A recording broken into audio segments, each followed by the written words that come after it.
U ponedeljak, 23. januara, održana je sednica glavnog odbora Srpske napredne stranke. Na sednici je jednoglasno izabran kandidat za premijera Srpske napredne stranke Tomislav Nikolić. Nikolić će biti nosilac izbornih lista na svim nivoima. Tom prilikom Nikolić je izjavio da očekuje pobedu Srpske napredne stranke na predstojećim izborima, kao i to da on postane premijer Srbije.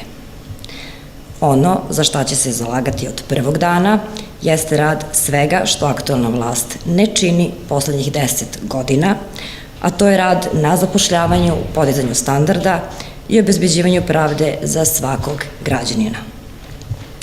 Dakle, ciljevi su jasni.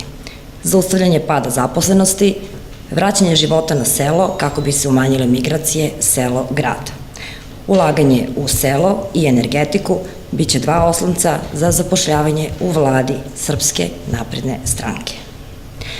U pokretu koji predvodi Srpska napredna stranka biće još udruženja, organizacija i političkih stranaka, uključujući i stranke manjina.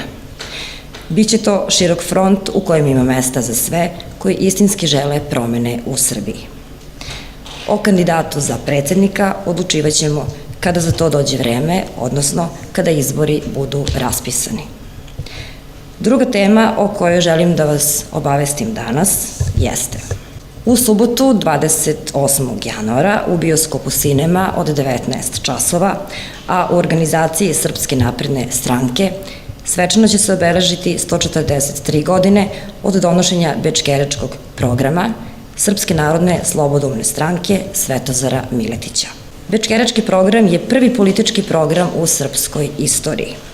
Donešen u ovom gradu, u vremenima rascepkanosti i podeljenosti našeg naroda širom balkanskih i panonskih prostora, u granicama dveju imperija i okvirima različitih konfesionalnih, ekonomskih, socijalnih i političkih sistema i zajednica. Svečanim obeležavanjem ovog datuma Srpska napredna stranka u Zrenjaninu pokazuje ko su joj uzori iz istorije i koliko drži do bogate tradicije svog grada, njegovih velikih ličnosti, čija dela želi da sačuva od zaborava, ali i na čijim delima zasniva danas svoju političku ideju. Namera nam je da Bečkerečki program i borbu Svetozara Miletića osvetlimo kroz istorijsku, filozofsku, sociološku i političku analizu.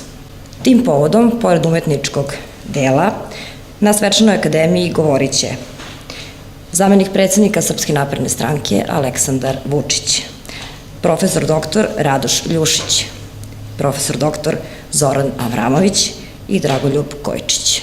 Pozivamo sve zainteresovane građane da svojim prisustvom uveličaju Svečanu akademiju, a posebno pozivamo predstavnike javnog informisanja da zabeleže ovaj veliki istorijski datum.